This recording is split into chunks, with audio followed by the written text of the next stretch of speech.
दोस्तों, आज की कहानी है बेटा, ये जाया बहू के मातृत्व की निशानी है। दोस्तों, कहानी शुरू करने से पहले अगर आपने चैनल को सब्सक्राइब नहीं किया हो तो कर लीजिए ताकि आपके पास पहुंच सके हर नया वीडियो।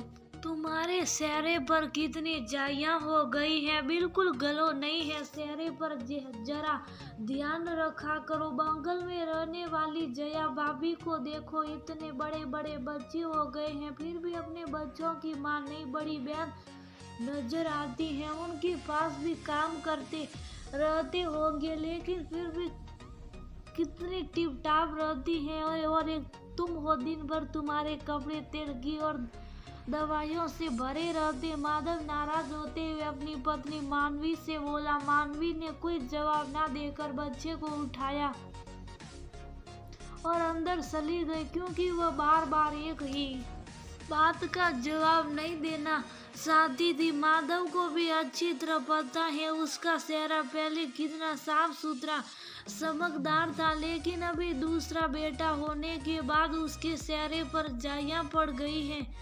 वह खुद अपना चेंज देखकर बहुत परेशान रहती हैं। ऊपर से जो भी देखता अफसोस जरूर जाहिर करता और माधव भी आते जाते उसे देखकर अपनी नाराजगी दिखाता रहता। बेटा, यह जाया उसे दूसरी बार माँ बनने का गिफ्ट मिला है। माँ बनने के दौरान स्त्री कितनी परेशानियों से गुजरती है ये तुम्हें क्या पता। तुम्हें तो बस सजी सवरी स्लिम ट्रिम मॉडल चाहिए रहती है। उससे पूछो क्या उसे अपने चेहरे पर ये जाइयाँ अच्छी लग रही हैं। वह जब भी आईना देखती है तो एकदम परेशान हो जाती है। हर कोई आते जाते उसे सुना जाता है, अरे तुम्हारा चेहरा कितना काला लगने लगा है, ये जाइया कैसे हो गई। और उस पर तुम भी उसे ऐसे कहोगे तो वह तो टूट जाएगी। गर्भावस्था में औरत के शरीर में कोई हार्मोनल चैलेंज आते हैं जिनकी वजह से चेहरे पर जाइयाँ पड़ जाती हैं। वही तुम्हारी बहू मानवी के साथ भी हुआ है। वसुंधरा जी अपने बेटे माधव को समझाते हुए बोली। मानवी क्या पहली बार माँ बनी है, पहले बच्चे में तो ऐसा कुछ नहीं हुआ था। उस समय भी हुआ था लेकिन तुम्हें कैसे पता होगा क्योंकि उस समय तुम अपनी जॉब के चक्कर में बाहर रहते थे। उस समय उसके चेहरे पर ना होकर पीठ पर हुआ था। उसकी पीठ पर बड़े बड़े दाने निकल आए थे। उस समय की बहू की तकलीफ मैं भूल नहीं पाती। तुम तो पति हो उसकी तकलीफ को समझो और उसका साथ दो। अगर अभी तुम्हारे साथ कुछ होता तो वो तुम्हें सुनाती तो तुम्हें कैसा लगता। बच्चों के साथ उसे अपनी देखभाल का समय भी नहीं मिल पाता है। इस तरह के हार्मोनल परिवर्तन पर उसका कोई वंश नहीं है। तुम उसका साथ दोगे तो वह इस बदलाव को पॉजिटिव लेगी। उसका चेहरा तो समय के साथ नहीं हो जाएगा लेकिन तुम्हारे कड़वे बोल उसके दिल में घर कर जाएंगे।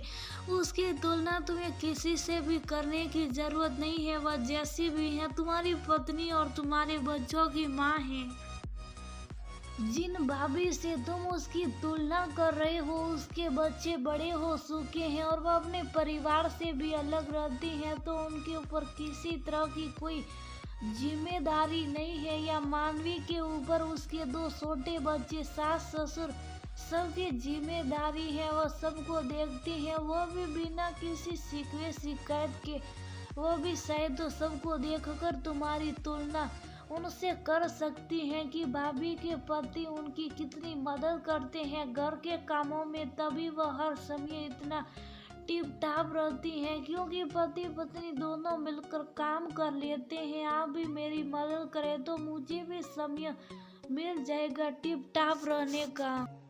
माँ की ये बातें सुनकर माधव का चेहरा सफेद पड़ गया क्योंकि वह तो मानवी की बिल्कुल भी मदद नहीं करता, न घर के कामों में और ना ही बच्चे संभालने में। इस तरह तो मैंने सोचा ही नहीं। वो सबके साथ में भी उसे हर समय ताने मारता रहता हूँ, जबकि इस समय सबसे ज्यादा साथ मुझे ही देना चाहिए। उसका चेहरे का क्या है, धीरे धीरे सही हो जाएगा। हाँ, तुम जरा ध्यान से देखोगे तो तुम्हें इसकी जाइयाँ इतनी बुरी नहीं लगेगी, बल्कि उसके चेहरे पर मात्र मातृत्व की गरिमा एक अलग ही सड्डा बिखेर रही है। मुझे तो वो बिखरे बालों में बिना किसी मेकअप की भी सुंदर नजर आती हैं, क्योंकि मैं उसकी सूरत नहीं सीरत भी देखती हूँ। सच में मैं उसके साथ कितना गलत कर रहा था।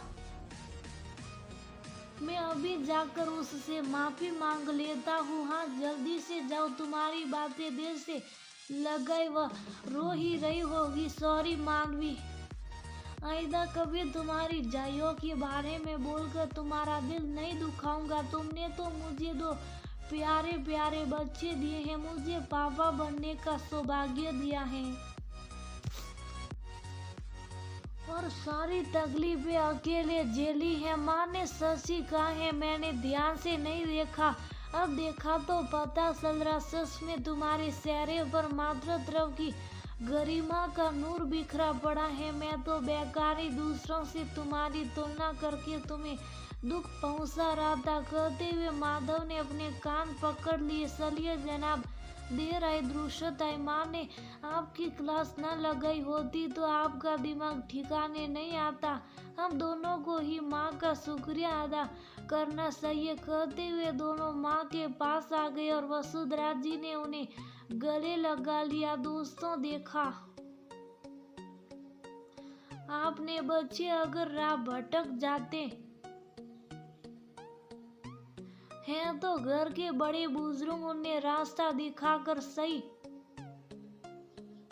रास्ते पर ले आते हैं, जैसा कि वसुंधरा जी ने किया।